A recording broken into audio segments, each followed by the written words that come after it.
Patient Summit was set up as my harebrained idea to help some other patients. I had come up with a presentation I wanted to give to patients, and I couldn't find an avenue that allowed me to do that the way I wanted to.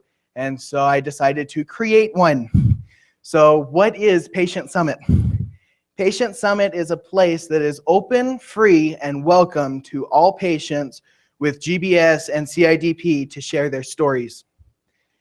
By sharing our stories, there is always something we can learn from someone else. I met a CIDP patient a couple of weeks ago, and she had assumed that Guillain-Barré, because it's different than CIDP, she had assumed that every single Guillain-Barré patient was 100% back to normal and there was nothing wrong with them. And she was shocked when I explained my residuals from my Guillain-Barré experience. And so there's always something we can learn from other patients. It takes an entire community to share, to learn about Guillain-Barré, and Patient Summit is here to support and encourage that community. So why is Patient Summit here? Patient Summit, like I said, was sparked in my mind because I couldn't find an avenue to do what I wanted to do, and that was to help other patients.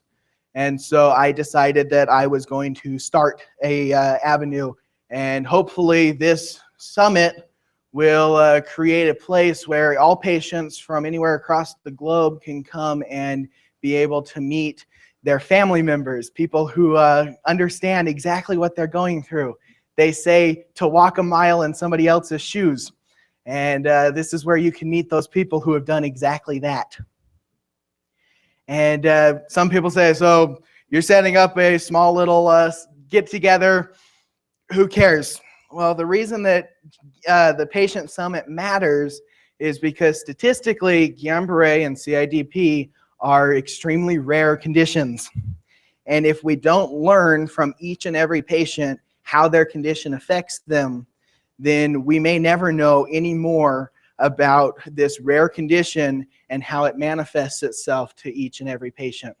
Yes, we understand what Guillain-Barré is, how to test for it and all of that, but do we understand what the specific symptoms, I'll get there, specific symptoms are that it causes for each patient? And that's something that I think needs to be researched, and this is an avenue that I hope we'll be able to do that research. What I want to start learning about patients, and what I hope other patients want to learn about patients, is how do you deal with GBS and CIDP? How do you deal with it emotionally? How do you deal with the loneliness, the sense of loss, the feeling of being inadequate, not being able to do everything that anybody else can do? How do you feel, how do you handle the feeling when nobody really comprehends what's wrong with you? And the guilt that comes along with not being able to keep up with everybody.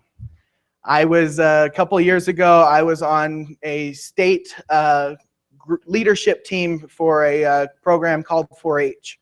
And it was 15 kids between the ages of 14 and 19 from all across the state. And we would meet up every couple of weeks and have various different things. We would meet around the state to plan conferences and to put on workshops and different things like that. And my dad told me before I went to my first one, he said, now remember, we're family. I understand more about Guillain-Barré than they do. They don't care. They don't have time to care. They're busy living their own lives. And I didn't really believe him. And then I got to my first meeting.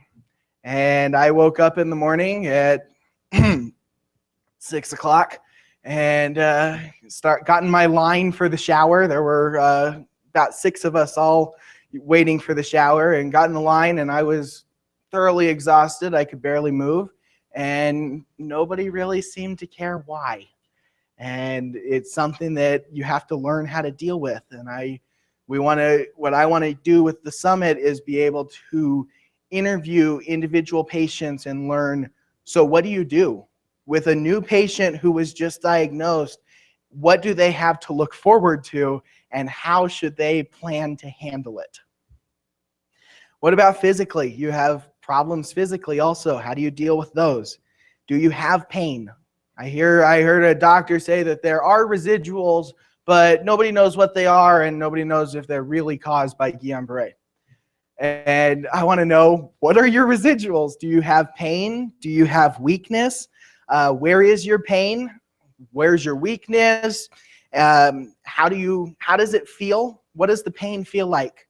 Does it feel like somebody's beating up on you? Does it feel like every single muscle fiber in your legs are tangled up in knots? That's what mine feel like. How does your pain feel? And where is it located? And if we can start to catalog this with every single patient, or as many as possible, we can actually be able to tell, hopefully, what Guillain-Barré and CIDP really cause. What is it actually going to put into fruition in my body? How is it going to manifest itself?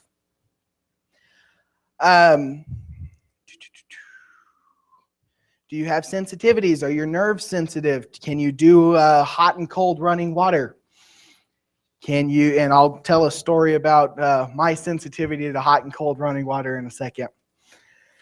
Do you have something that nobody would ever think of as a relation to Guillain-Barré or CIDP? Do you have something that if somebody was to say, well, I have this, that nobody would ever think of? If somebody was to say that, and there were 30 other people in the room that went, yeah, I got that too. And then we actually looked at all the patients and 80% of them had it. That's a pretty big number. And nobody would ever think of it if somebody didn't specifically ask, what is every single symptom of everything you've ever had right now? What is going on in your body? And we'll see if anything's related to Guillain-Barré. So then the goal of the summit, one of the goals is to really understand how we deal with our new normal. It's something that we have to get used to. And I want to know, how do you deal with it? Does your family understand? Families are great. They love us unconditionally. Well, some of our family members do, but they love us unconditionally. And we have a problem in our body, and they are the closest people that understand enough about us and enough about what's going on in our bodies to where they can help. When I'm walking and I'm having a bad day, just by watching the way I walk, my mom knows I'm having a bad day. But do they really comprehend everything about it? When I was first diagnosed, we had just gotten back from a trip to China. And in China, we went to a tourist trap. It's called Thousand Buddha Cliffs. It's a box canyon where they went through and they carved thousands of Buddhas in this canyon. And they hand-carved steps all the way through. And Dad wanted to climb to the very top.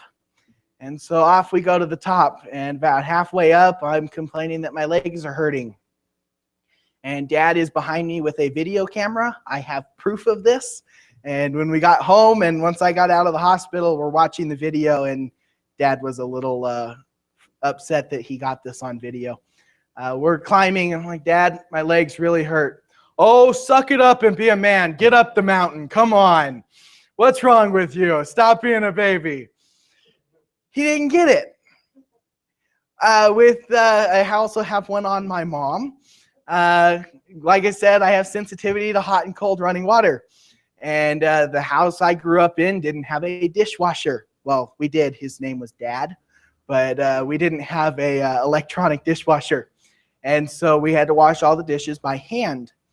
And you run the hot water, put the soap in there, and start scrubbing dishes.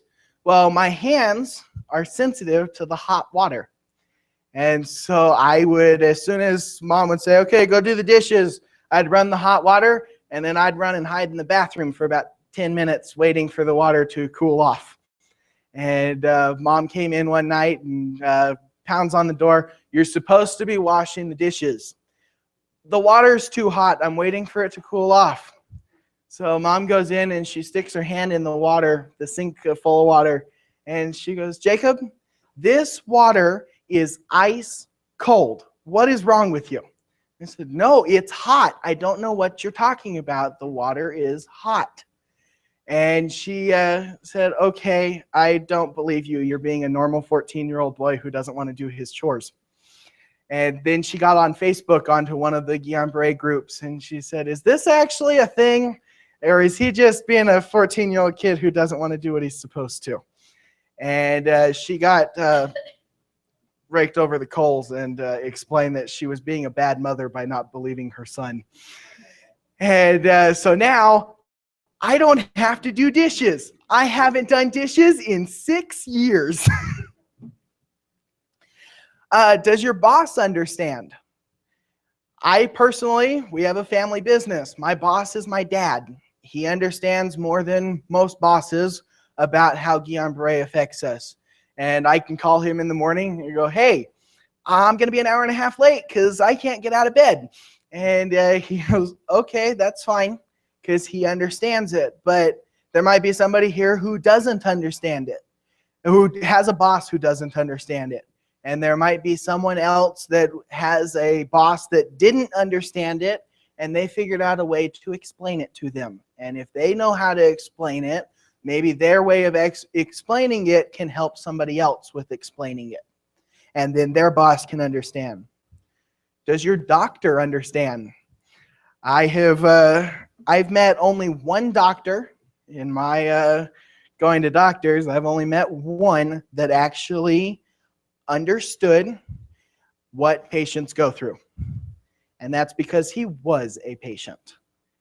Unfortunately, he was not a neurologist. He's a psychologist, which means he can't treat me neurologically, but he understood it because he's been there. He's done it. I've met a doctor who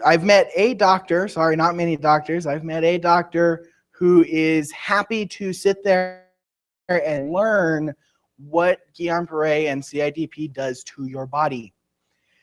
And that was my doctor. She was my pediatric neurologist. Shout out to Abby Kuntz. Phenomenal job. Unfortunately, she's a pediatric neurologist, which means I am no longer in her wheelhouse. She can no longer see me because I'm 20. I've also met a doctor who was willing to understand. And unfortunately, she was a vet. And even though I might feel sick as a dog, that doesn't really count, unfortunately. So we want to know, what have you learned from your experience? What have you learned about yourself? What have you learned about others? And what have you learned about life? What is your new normal, and how do you handle it? The Patient Summit is a think tank. It's a support group and a platform for patients all over the world to get the support that they need. That's why we set up Patient Summit.